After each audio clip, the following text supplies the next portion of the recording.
जय हिंद दोस्तों। तो कैसे हैं आप सभी। आपका बहुत बहुत स्वागत है हमारे यूट्यूब चैनल पे जिसका नाम है मैथ्स डॉट डिफेंस। तो बिना किसी देरी के आज हमारी जो शॉर्ट क्रिस्प वीडियो रहेगी जिसमें आपके सारे की कॉन्सेप्ट, आपके फॉर्मूलाज, आपके ट्रिक्स रहेंगे कॉम्प्लेक्स नंबर के, उसको हम जल्दी से शुरू करते हैं। शुरू करने से पहले आपके लिए एक मोटिवेशन लाइन है कि सीढ़ियाँ वो लेते हैं जिन्हें छत पर जाना हो। सीढ़ियाँ वो लेते हैं जिन्हें छत पर जाना हो, जिन्हें आसमान छूना हो वो उड़ान भरते हैं। तो इसलिए आपको डिसाइड करना है कि आपको छत पर जाना है या आपको आसमान छूना है। उसी के हिसाब से आप सीढ़ियाँ लोगे या उड़ान भरोगे।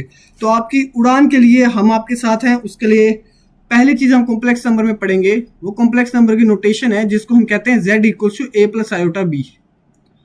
ठीक, जहाँ पे ए हमारे पास रियल पार्ट होता है और बी हमारे पास इमेजिनरी पार्ट होता है।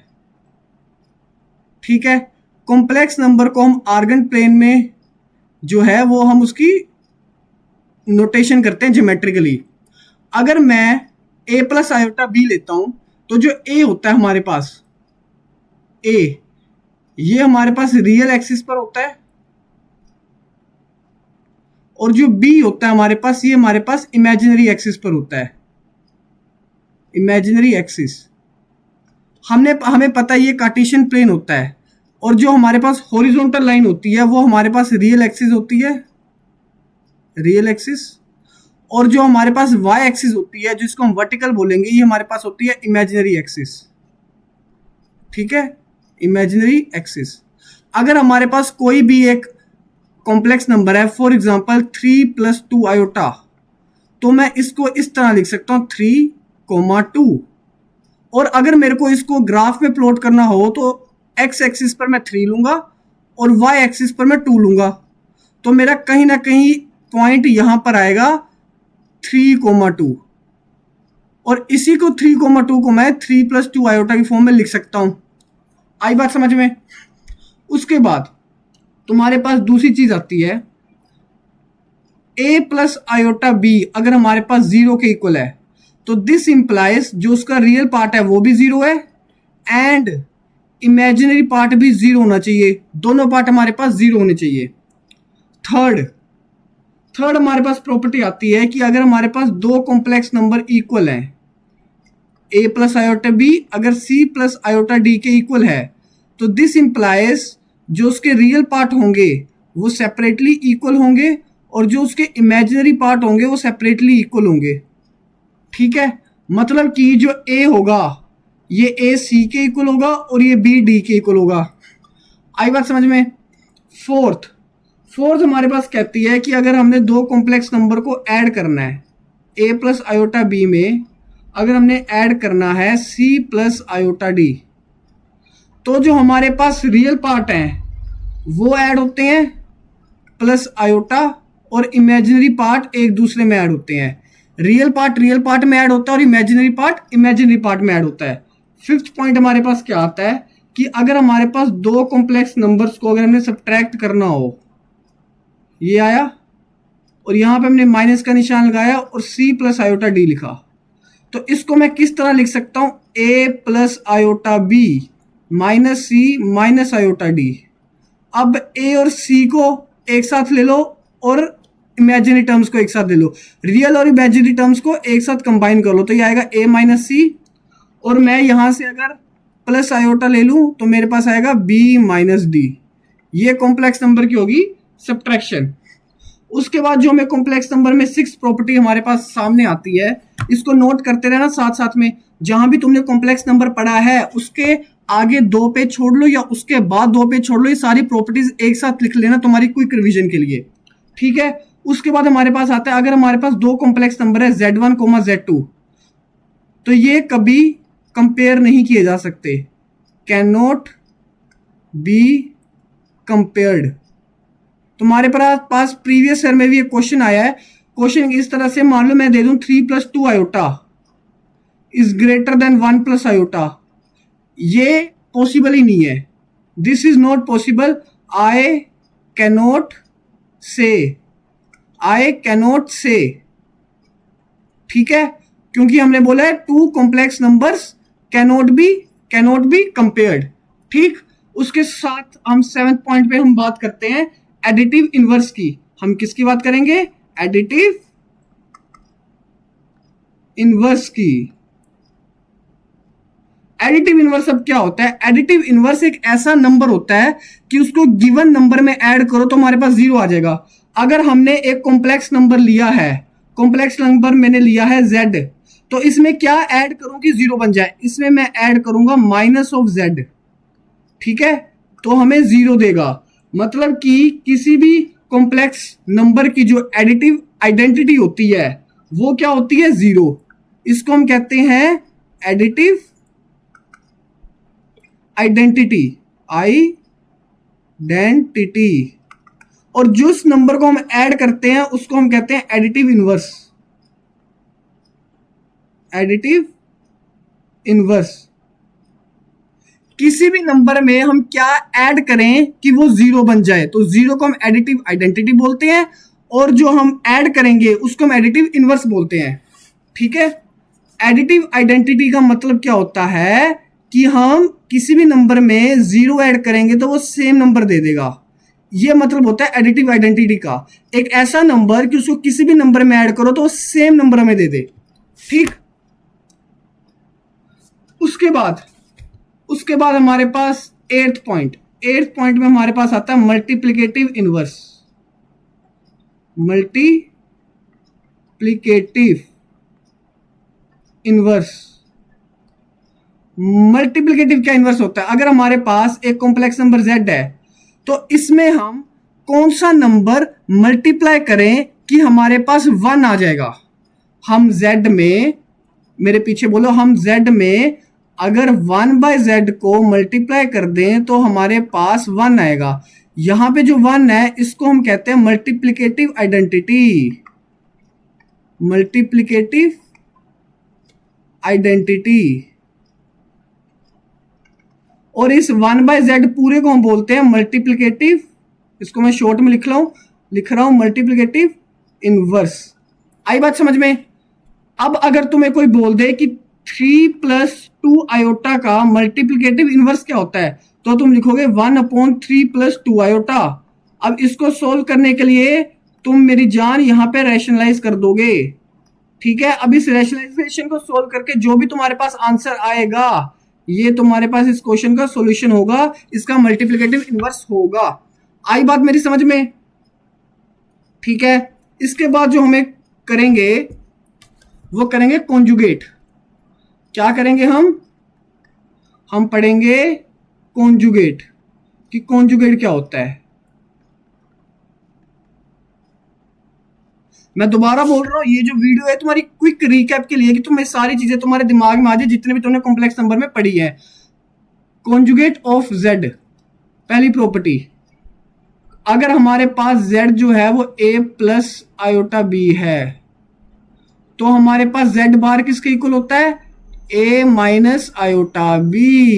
विच, इसको हम इस तरह लिख सकते हैं a+i के ऊपर बार इज इक्वल टू a-i। जो सिंपल सी बात है, जो इमेजिनरी पार्ट होगा उसको तुमको साइन चेंज कर देना है, ठीक। उसके बाद सेकंड प्रॉपर्टी हमारे पास क्या आती है कि z बार का bar is equal to z, which means a+i का bar which is equal to a-i का bar which is equal to a+i। आगे बात समझ में? थर्ड हमारे पास क्या कहती है कि अगर हमारे पास z जो है वो अपने ही कॉन्जुगेट के इक्वल है तो this implies z is purely real. बताओ, ये तुम्हें बात समझ आई? अगर हमारे पास a+i is equal to a-i है, ये तभी पॉसिबल है जब हमारे पास ये पूरी टर्म जीरो हो जाए। मतलब कि हमारे पास सिर्फ रियल पार्ट ही एग्जिस्ट करता है, मतलब कि हमारे पास प्योरली रियल है। जिस भी नंबर में हमारे पास इमेजिनरी पार्ट जीरो होता है उस नंबर को प्योरली रियल कहते हैं, और जिस नंबर में हमारे पास रियल पार्ट जीरो होता है उस कॉम्प्लेक्स नंबर को हम प्योरली इमेजिनरी कॉम्प्लेक्स नंबर कहते हैं। जैसे कि तुम आगे देखो, अगर हम एक कॉम्प्लेक्स नंबर z को -z बार के इक्वल रखते हैं तो इसका मतलब होता है कि z इज प्योरली इमेजिनरी। ठीक है, तो इसका मतलब तुम यहां पे देखो कि अगर a प्लस आयोटा बी को उसने बोला है किसके इक्वल है, minus of a minus iota b, मतलब कि minus a plus iota b. अब मेरे को एक बात बताओ, ये वाली टर्म और ये वाली टर्म कब इक्वल होगी, जब हमारे पास ये a और माइनस a है ये दोनों ही जीरो होंगे। मतलब कि हमारे पास प्लस आयोटा बी और प्लस आयोटा बी इक्वल होंगे, मतलब हमारे पास रियल पार्ट जीरो होगा। रियल पार्ट जीरो मतलब हमारे पास एक नंबर प्योरली इमेजिनरी होगा। ठीक है बात। उसके बाद हमारे पास फिफ्थ हमारे पास कहता है, एक बहुत ही इंपॉर्टेंट टाइप है, एक बहुत ही इंपॉर्टेंट फॉर्मूला है, z इंटू जेड बार जो है वो मोड ऑफ z के होल स्क्वायर के इक्वल होता है। इसको मैं इस तरह से लिख सकता हूं, a plus iota b into a minus iota b is equals to a square plus b square. Modulus की बात हम इसके बाद करेंगे जैसे हमारा कॉन्जुगेट खत्म हो जाएगा। ठीक है, अब कॉम्प्लेक्स नंबर के किसी भी क्वेश्चन में मेरी बात ध्यान से सुनना कि कॉम्प्लेक्स नंबर के किसी भी क्वेश्चन में जहां भी मेरे को ए स्क्वायर प्लस बी स्क्वायर दिख जाता है, कॉम्प्लेक्स नंबर के किसी भी क्वेश्चन में जहां पे मेरे को ए स्क्वायर प्लस बी स्क्वायर दिख जाता है, मैं वहां पे ये दिमाग लगाता हूं कि हाँ उस नंबर और उसके कॉन्जुगेट की मल्टीप्लिकेशन हो रही है। जहां भी मेरे को कॉम्प्लेक्स नंबर के क्वेश्चन में ए स्क्वायर प्लस बी स्क्वायर दिख जाता है, वहां मैं ये सोचता, मेरे दिमाग में ये ख्याल आता है कि उस नंबर उसके कॉन्जुगेट की मल्टीप्लिकेशन हो रही है। उसके बाद सिक्स्थ प्रॉपर्टी तुम्हारे पास क्या आती है, सिक्स्थ प्रॉपर्टी तुम्हारे पास आती है कि z plus minus z1 plus minus z2 का जो कॉन्जुगेट होता है ये किसके इक्वल होता है, z1 प्लस माइनस z2 का अलग अलग से कॉन्जुगेट।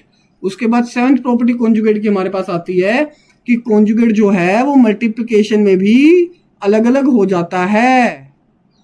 आई बात समझ में।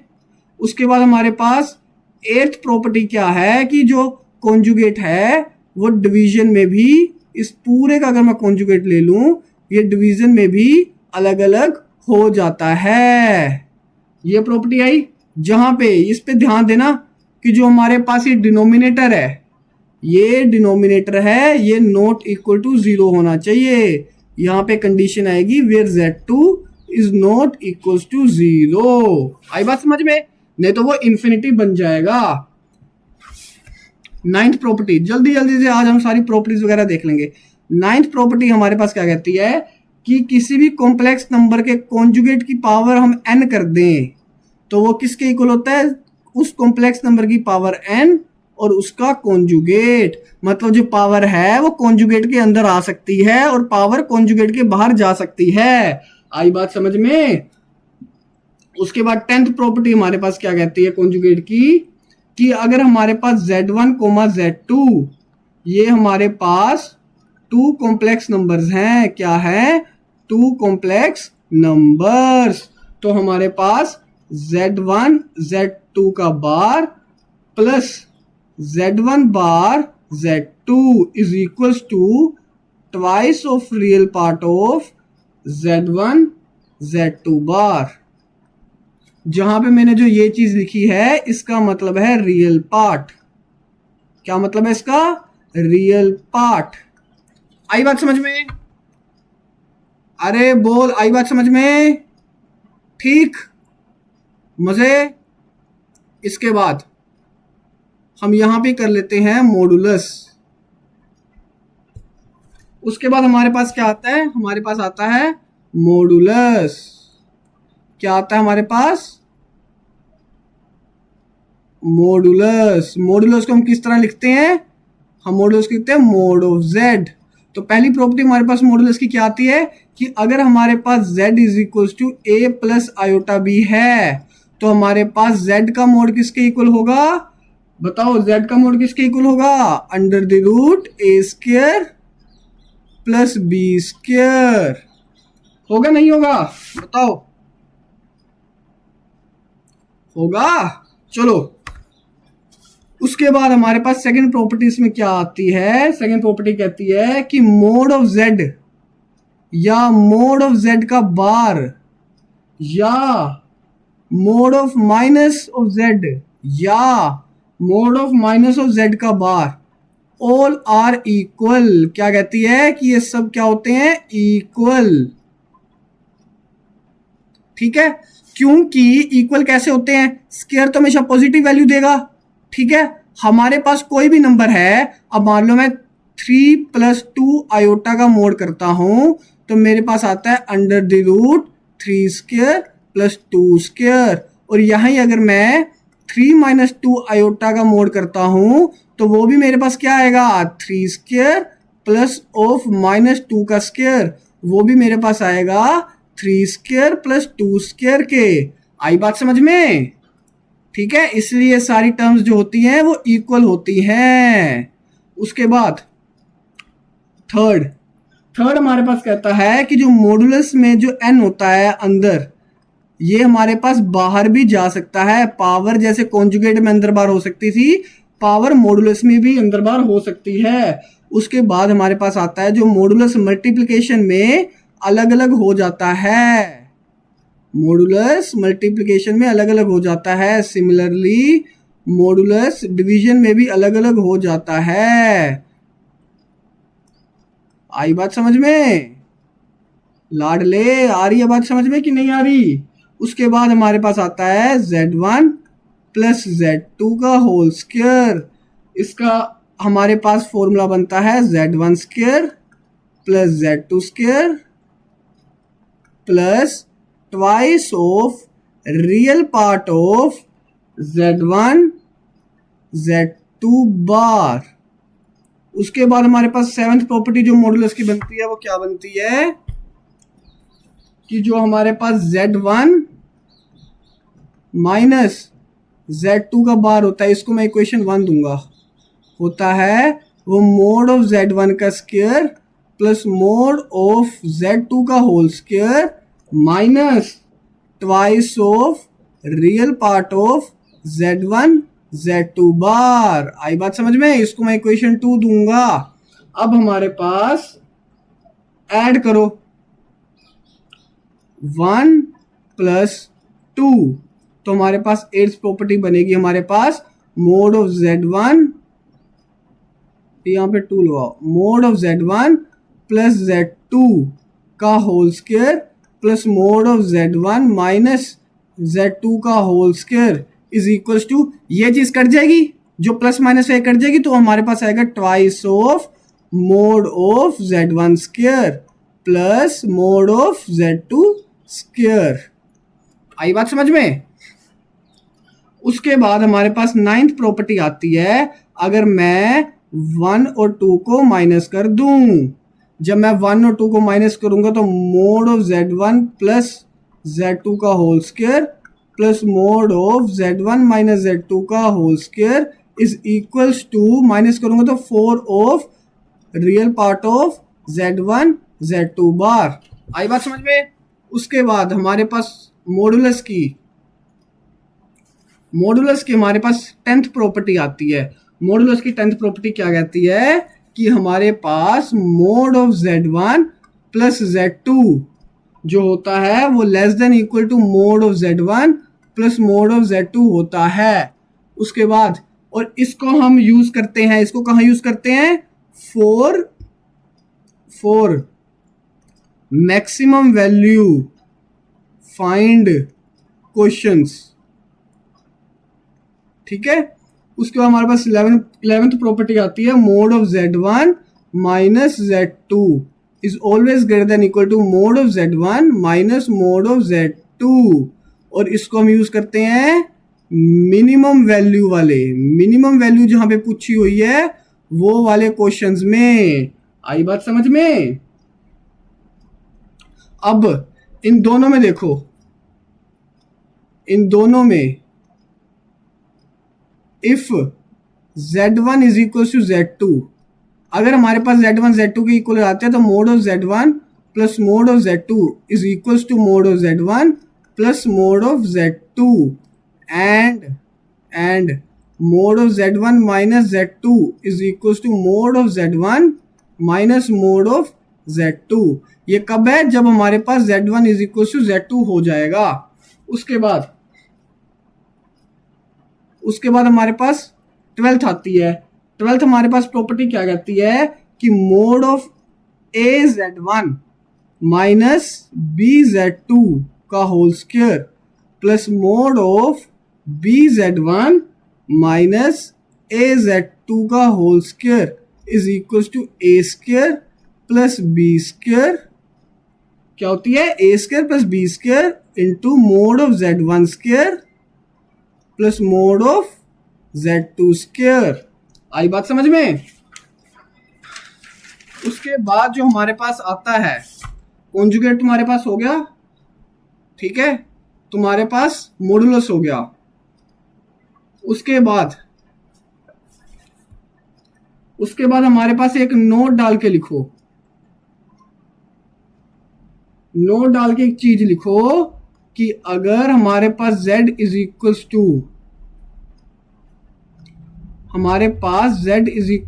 a प्लस आयोटा b है और z bar is equals to a minus iota b, तो हमारे पास जो रियल पार्ट होगा z का वो किसके इक्वल होगा? z plus z bar divided by 2, और जो इमेजिनरी पार्ट ऑफ z होगा वो z minus z bar upon twice of iota के इक्वल होगा। बेशक इसको तुम सोल्व करके देख लो, इसकी जो वैल्यू आएगी वो हमारे पास a आएगी और इसकी वैल्यू हमारे पास b आएगी। आई बात समझ में? उसके बाद हमारे पास एक आता है square root of complex number. Square root of complex number अब कैसे फाइंड करते हैं वो देखो। अब भाई ज्यादा से ज्यादा लाइक करना है वीडियो को, शेयर करना है वीडियो को, ठीक है। कॉम्प्लेक्स नंबर का स्क्वायर रूट कैसे फाइंड करते हैं? अगर हमारे पास कॉम्प्लेक्स नंबर है z is equal to a plus iota b, तो इसका हमारे पास फॉर्मूला होता है एक, अरे मेरी जान बता, फॉर्मूला होता है, फॉर्मूला कहता है plus minus under the root mod of z plus real part of z divided by 2, ठीक, plus minus iota under the root mod of z minus real part of z divided by 2। ये हमारे पास पूरा एक formula होता है, ठीक है। इसे हम किसी भी कॉम्प्लेक्स नंबर का स्क्वायर रूट बहुत आसानी से फाइंड कर सकते हैं। उसके बाद हमारे पास आता है कौन सा टॉपिक? पोलर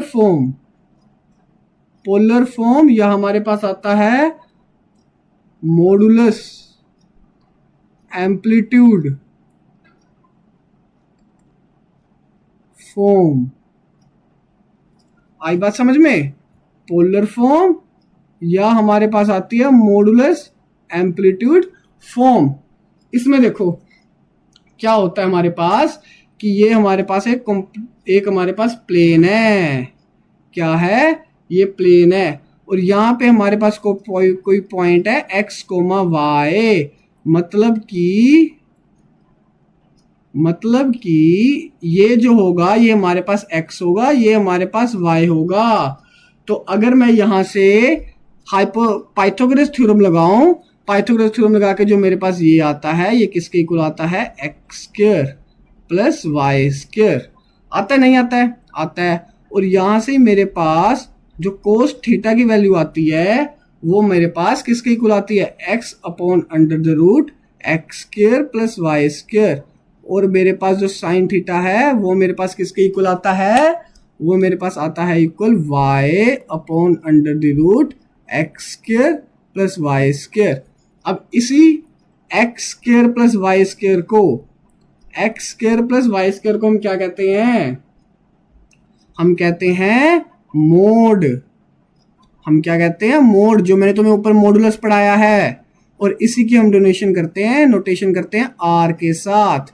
क्या करते हैं? आर के साथ, मतलब कि x equals to r cos theta and y is equals to r sine theta. तो अगर हमारे पास कोई कॉम्प्लेक्स नंबर z है कॉम्प्लेक्स नंबर हमारे पास z है वो a प्लस आयोटा b है, तो उसको हम कैसे लिखते हैं, r कोस theta plus iota sine theta. इसको हम इस तरह लिखते हैं क्योंकि जो हमारे पास ये a है, इसको मैं ऐसे मिटा दूं। अगर मैं इसको इस तरह मिटा के अगर मैं लिखूं z is equal to x plus iota y, तो जो x की वैल्यू है वो हमारे पास क्या है, r कोस थीटा, और जो y की वैल्यू है वो हमारे पास है r साइन थीटा। आई बात समझ में? इसको हम इस तरह से लिखते हैं। उसके बाद हमारे पास चीज आती है जिसको हम कहते हैं आर्ग्यूमेंट। ये जो थीटा है, ये हमारे पास जो थीटा आया है इसको हम कहते हैं आर्ग्यूमेंट। आर्ग्यूमेंट को मैं ARG लिख रहा हूं। ये जो बोथ थीटा है, थीटा, इसको हम कहते हैं आर्ग्यूमेंट। आई बात समझ में? बोलो। और आर्ग्यूमेंट का हमारे पास एक वो होता है फॉर्मूला जिसको हम कहते हैं tan of theta is equal to mod of b by a, जहां पे z is equal to a plus iota b। ठीक। और या तो मैं कह सकता हूं इसको और theta is equal to tan inverse mod b by a। आई बात समझ में? अब हमारे पास यहाँ पे एक टॉपिक आता है जिसको हम कहते हैं प्रिंसिपल। क्या कहते हैं? प्रिंसिपल और फंडामेंटल आर्ग्यूमेंट। ये कौन सा आर्ग्यूमेंट होता है? जहां पे हमारे पास जो थीटा की वैल्यू होती है वो -π से लेकर +π तक रहती है। आई बात समझ में? बताओ, आ रही है? चलो यहां से हम पहली चीज पे आएंगे। Theta is equal to theta is equal to theta is equal to और theta is equal to theta is equal to theta in first quadrant. आई बात समझ में? Theta is equal to pi minus theta in second quadrant. Theta equal to minus of pi minus theta in third quadrant. या तो मैं लिख सकता हूं और मैं क्या लिखूंगा, पाई प्लस थीटा, क्योंकि थर्ड क्वाड्रेंट तुम्हें पता है 0 पाई बाय 2 पाई, और हमारे पास कितना आता है 3 पाई बाय 2। तो ये हमारे पास फर्स्ट क्वाड्रेंट होता है, ये सेकंड होता है, ये थर्ड होता है और ये फोर्थ होता है। ठीक है। जब हमारे पास प्रिंसिपल आर्ग्यूमेंट पूछेगा या फंडामेंटल आर्ग्यूमेंट पूछेगा तो हमने minus of pi minus theta लेना है। लेकिन अगर वो हमें प्रिंसिपल या फंडामेंटल आर्ग्यूमेंट नहीं पूछ रहा तो हम कहीं ना कहीं ये भी कंसीडर कर सकते हैं, और ये आएगा फोर्थ क्वाड्रेंट में minus theta in fourth quadrant, और इसको मैं लिख सकता हूं 2 पाई माइनस थीटा। आई बात समझ में? अब हमारे पास आता है टॉपिक जिसको हम लिखते हैं, थोड़ा यहां पे लिखते हैं ना, यहां पे हम लिखते हैं, क्या लिखेंगे, प्रॉपर्टीज ऑफ आर्ग्यूमेंट। पहली प्रॉपर्टी, आर्ग्यूमेंट ऑफ z की power n is equal to n times argument of z। Second property, argument of z1 z2 is equal to argument of z1 plus argument of z2। ठीक। Third property कहती है argument of z bar is equal to minus argument of z। Fourth property, argument of z1 z2 bar is equal to argument of z1 minus argument of z2। Fifth property क्या है, argument of Z1 upon Z2 is equals to argument of Z1 minus argument of Z2। आगे बात समझ में, बताओ। इसके बाद तुम सिक्स प्रॉपर्टी यहाँ पे लिखो। सिक्स प्रॉपर्टी हमारे पास क्या कहती है कि अगर mod of Z1 plus mod of Z2 is equal to mod of Z1 minus mod of Z2, तो इसका मतलब हमारे पास क्या होता है कि argument of Z1 minus argument of Z2 is equal to pi by 2। उसके बाद सेवंथ प्रॉपर्टी हमारे पास क्या कहती है कि अगर mod of Z1 plus Z2 is equal to mod of Z1 plus mod of Z2, तो इसका मतलब क्या होता है कि Z1 is equal to Z2। अगर Z1 Z2 के इक्वल है तो हमारे पास क्या आएगा, argument of Z1 is equal to argument of Z2। आई बात समझ में? अरे बोल हाँ कि ना। बात समझ में आ रही है तो शेयर करना वीडियो को, लाइक करना वीडियो को। यहाँ पे लिखो नोट में चीज लिखो, if mod of Z1 is equal to mod of Z2, तो नोट नेसेसरी कि Z1 is equal to Z2। If argument of Z1 is equal to argument of Z2, तो नोट क्या, नेसेसरी कि Z1 is equal to Z2, but इसको 1 लिखो, इसको 2 लिखो, but if mod of Z1 is equal to mod of Z2 and argument of Z1 is equals to argument of Z2, this implies Z1 is equals to Z2। आगे बात समझ में अच्छी तरह?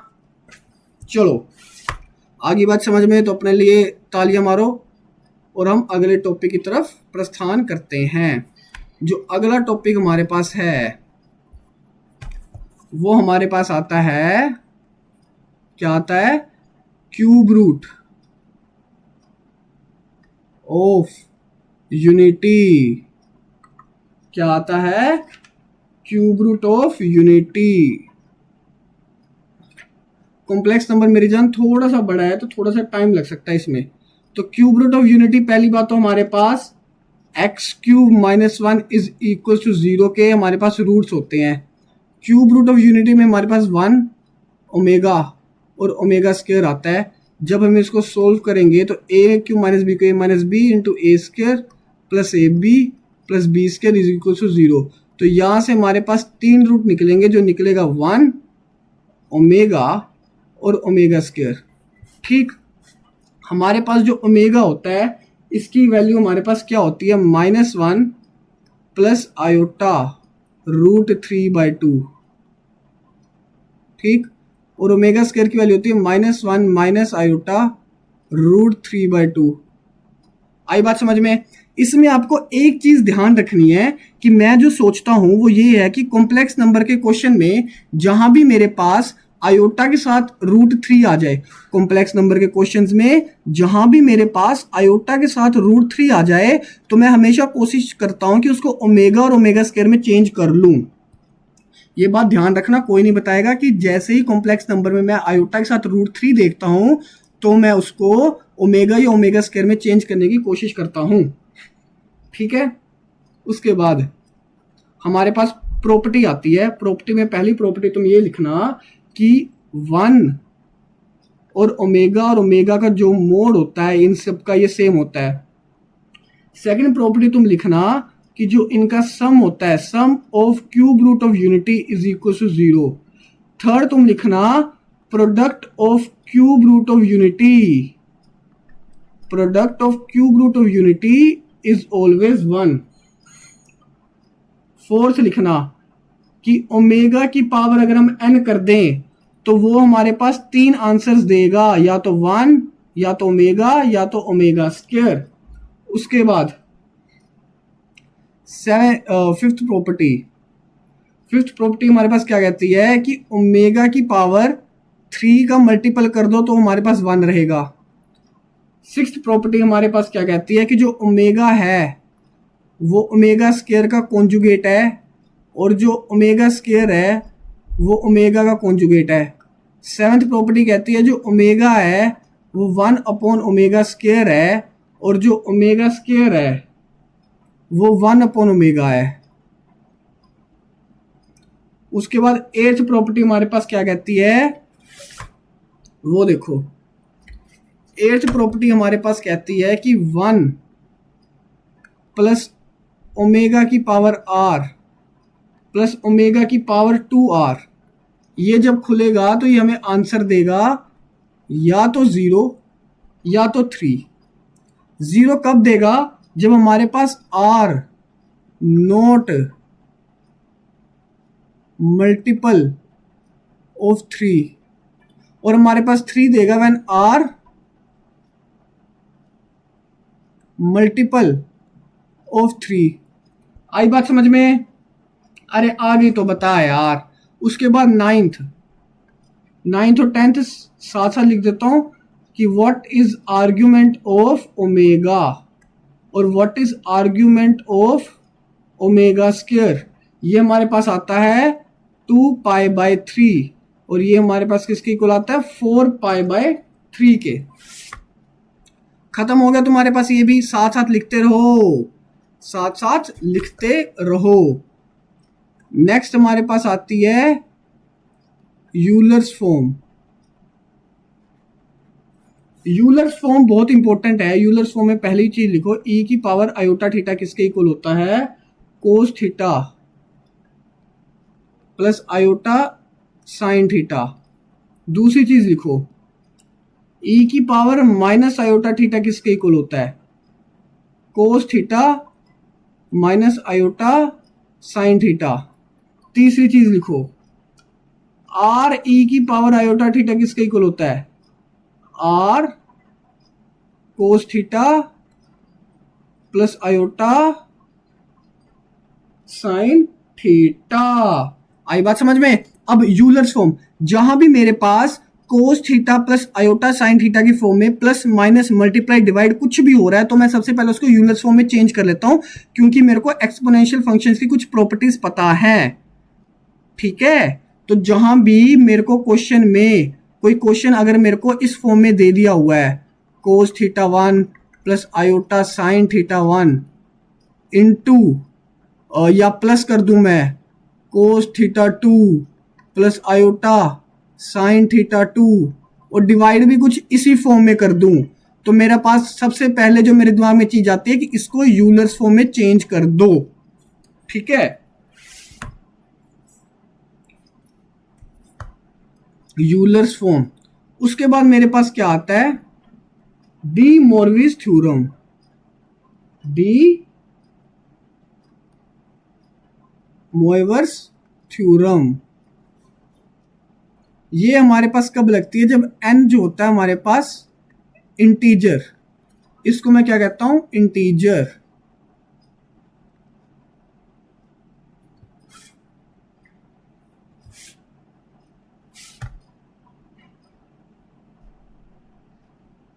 ठीक है,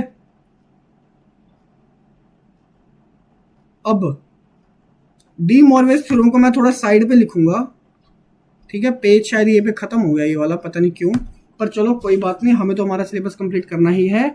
सबसे पहली property, cos theta plus iota sine theta की power n is equals to किसके इक्वल होता है, cos n theta plus iota sine n theta. आई बात समझ में? सेकंड प्रॉपर्टी हमारे पास क्या कहती है, cos theta plus iota sine theta की power -1 is equal to cos of theta minus iota sine theta. उसके बाद थर्ड प्रॉपर्टी हमारे पास क्या कहती है? थर्ड प्रॉपर्टी हमारे पास कहती है sine theta plus iota cos theta की power n is equals to iota की power n cos n theta,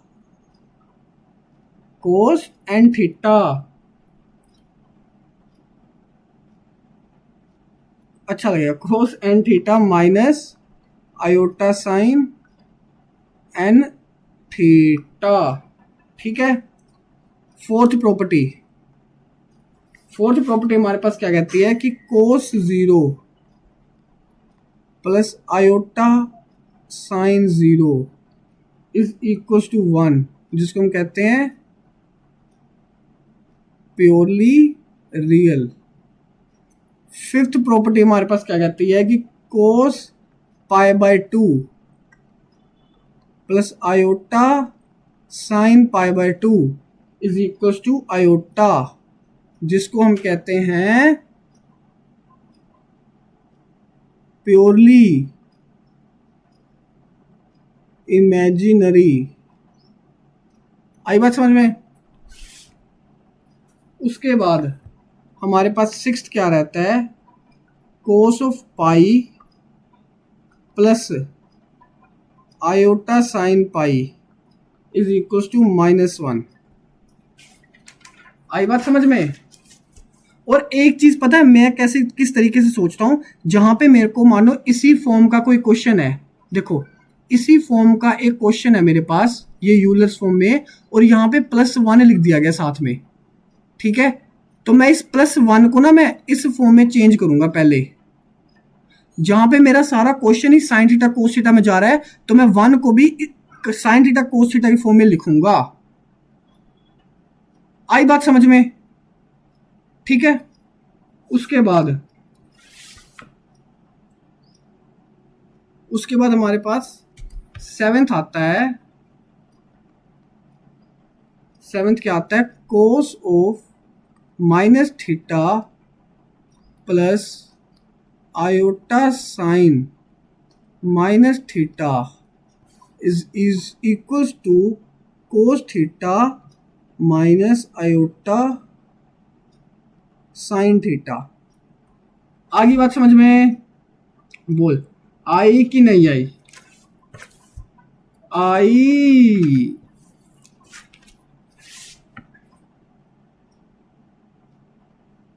वो पेज हमारे पास दोस्तों थोड़ा सा छोटा पड़ गया था, इसलिए हम इस नए पेज पर आए हैं।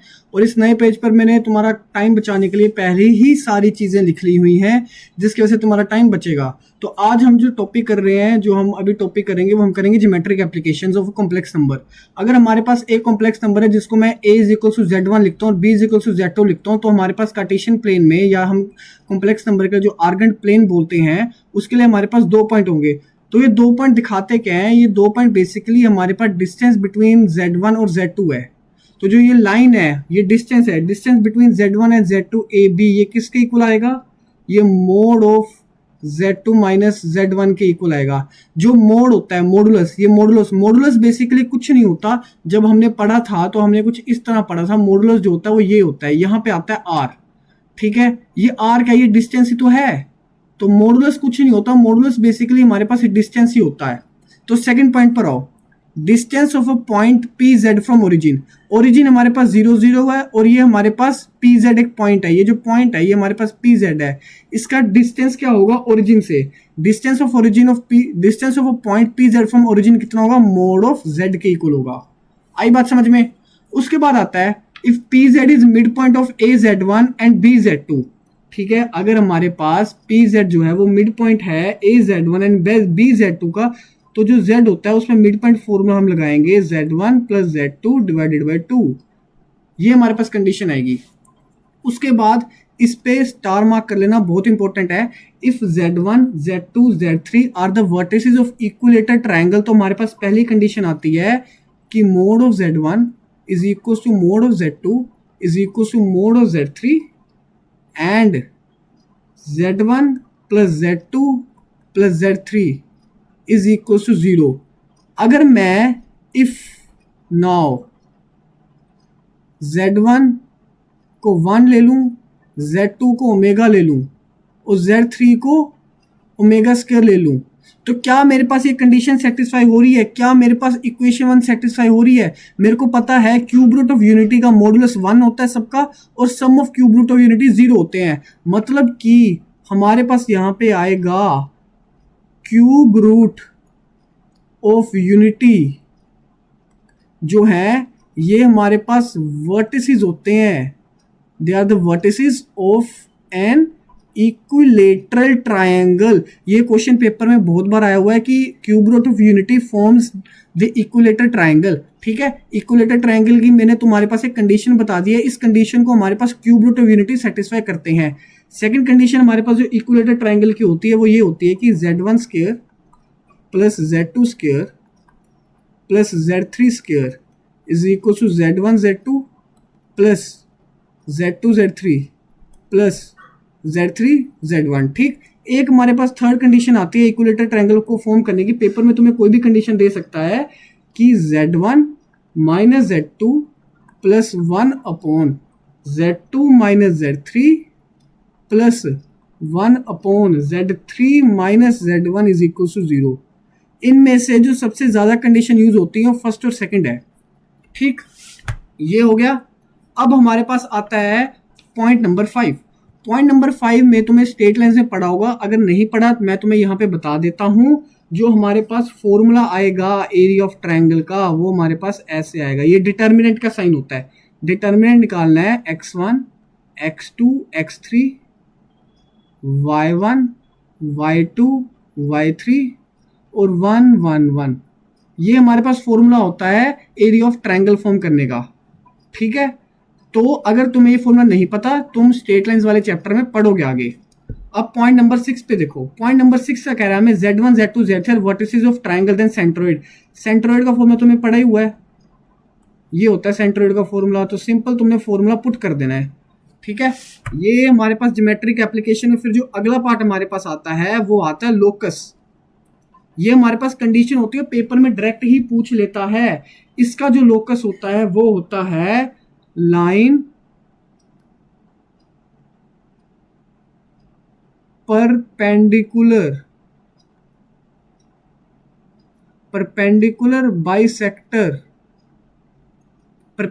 Bisector of line joining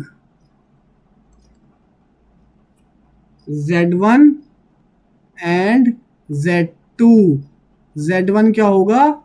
x1 plus iota y1 means x1 coma y1, और जो Z2 हो वो तुम्हारे पास होगा x2 plus iota y2 means x2 coma y2।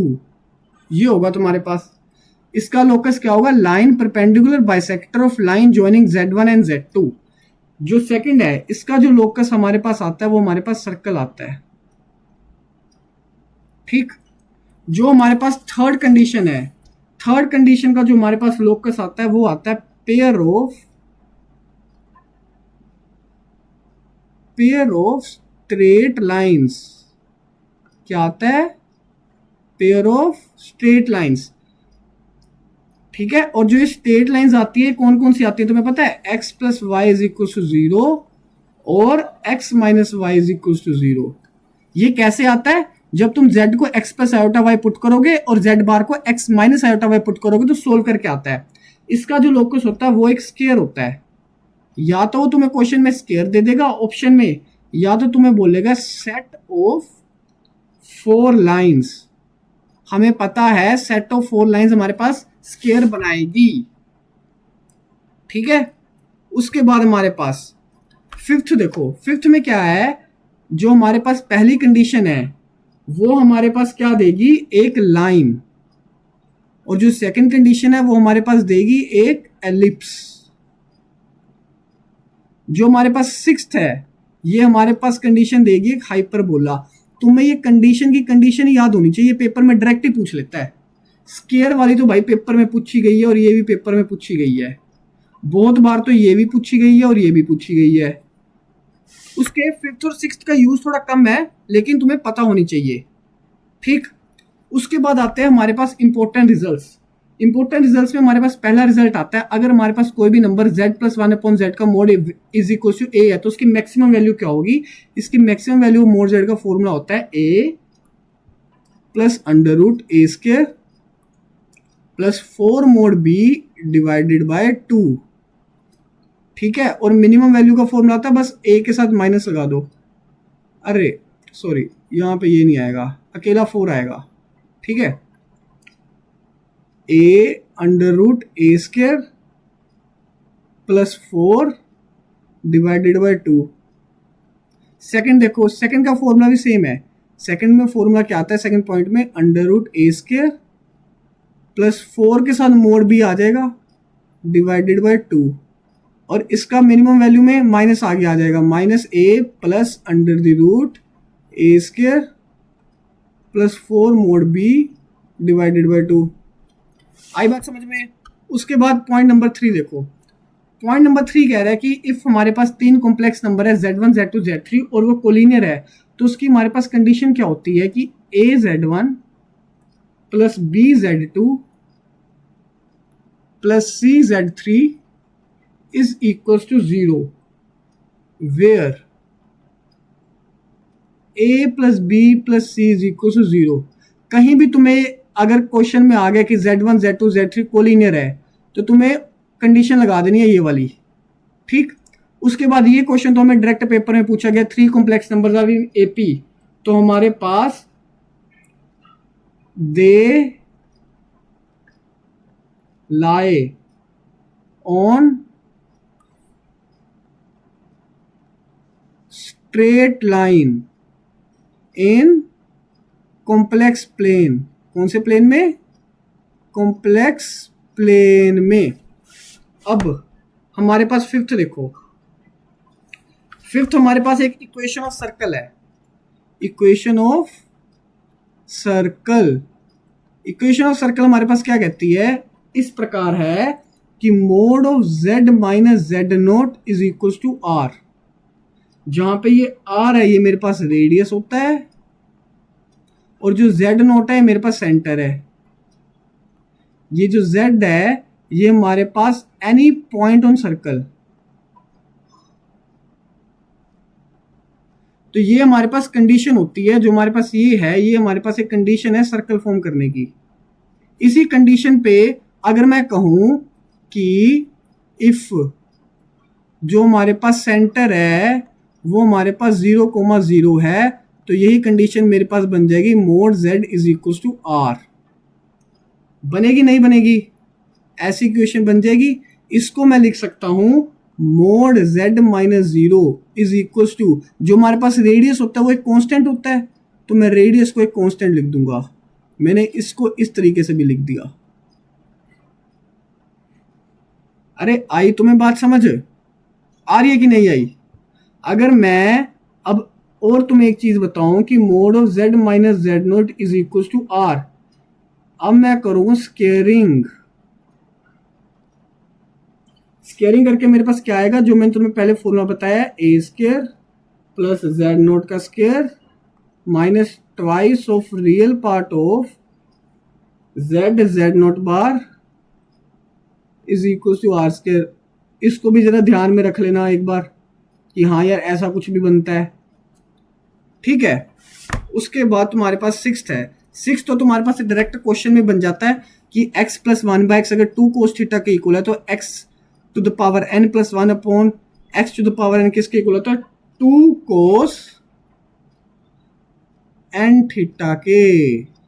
किसके इक्वल होता है, 2 कोस n थीटा के। हमारे पास सेवेंथ आता है। ये इक्वेशन बहुत इंपॉर्टेंट है, ये तुमसे पेपर में बहुत बार ऐसे क्वेश्चन आता है कि अगर हमारे पास मोड z 1 है और mode z not equals two plus minus 1 है तो हमारे पास जो z होता है, रुको मैं इसको ना एक बार चेक कर लेता हूँ दोबारा, रुको।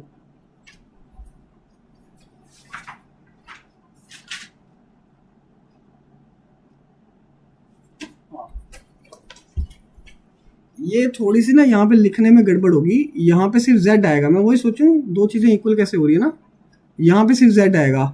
अगर हमारे पास क्वेश्चन में दिया गया है कि एक कॉम्प्लेक्स नंबर है वो +-1 नहीं है और उस कॉम्प्लेक्स नंबर का मॉडुलस 1 है, अगर मैं कॉम्प्लेक्स नंबर का मॉडुलस 1 कहता हूं तो मतलब कि मैं इस इक्वेशन की बात कर रहा हूं। कभी कभी तुम्हें पेपर में सीधे ये इक्वेशन दे दी जाती है, तो हमें करना है put z is equal to iota, simple.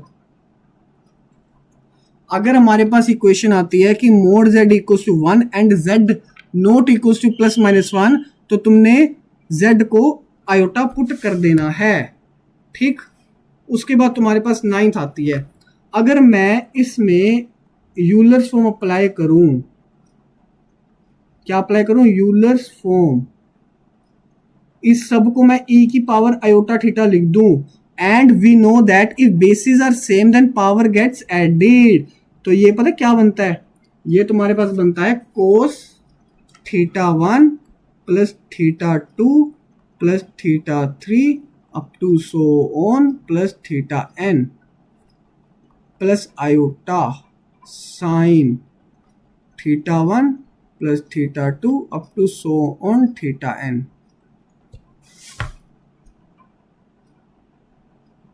उसके बाद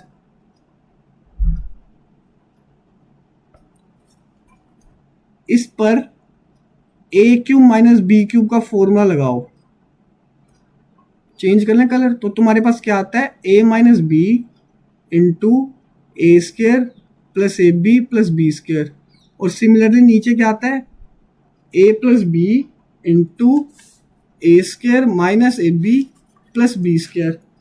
अब मेरे को एक बात बताओ, अगर मैं इस चीज को x² plus x plus 1 put कर दूं तो मेरे पास रूट्स क्या आते हैं, ओमेगा और ओमेगा स्क्वायर आते हैं, तो मतलब कि मैं इसको इस तरह लिख सकता हूं, z माइनस ओमेगा और z माइनस ओमेगा स्क्वायर। अगर ये हमारे पास रूट है तो ये हमारे पास फैक्टर होता है, तुमने पढ़ा हुआ ये चीज। If alpha and beta are the roots of equation, then x minus alpha and x minus beta are the factors of that equation, ठीक। सिमिलरली इसको मैं कैसे लिख सकता हूं, z plus 1 into z plus omega into z plus omega square. आई बात समझ में। उसके बाद यहां पे देखो, आयोटा की पावर 4 1 है, मतलब कि आयोटा की पावर में 4 का कोई भी मल्टीपल होगा तो उसका आंसर 1 आएगा। और अगर तुम ये देखो कि iota, iota square, iota cube और आयोटा की पावर 4 देखो तो ये सारी कट जाती हैं आपस में। मतलब कि अगर हमारे पास कोई भी कंसेक्यूटिव नंबर है 1 2 3 4 पास पास वाले नंबर हैं, तो उनको ऐड करेंगे आयोटा की पावर में तो हमारे पास 0 आएगा। क्या आएगा, 0। मतलब कि इसका आंसर क्या आएगा, 0 when m n p q are consecutive integers. आई बात समझ में। ये तुम्हारे पास कंप्लीट हो गया पूरा कॉम्प्लेक्स नंबर। देख लो ध्यान से, तुम्हें एक भी चीज़ नहीं छोड़ी मैंने, जितनी तुम्हें कॉम्प्लेक्स नंबर में एनडीए के पेपर में चाहिए मैंने तुम्हें सारी चीज़ें यहाँ पर रिवाइज करा दी हैं। तुम्हें इतना वेल ऑर्गेनाइज्ड एक साथ चीज़ें मिलेंगी कहीं भी नहीं, मैं बता रहा हूँ तुम्हें। तो इनको अपनी कॉपी पे नोट कर लेना, ठीक है। इस वीडियो पे जितना ज़्यादा तुम्हारा रिस्पॉन्स रहेगा, जितना ज़्यादा प्यार रहेगा, उस पर डिपेंड करेगा भाई अगली वीडियो में क्वाड्रेटिक इक्वेशन की कब डालूं, कैसे डालूं भी कि ना डालूं। तब तक के लिए पढ़ते रहिए, हंसते रहिए, मुस्कुराते रहिए। जय हिंद, धन्यवाद।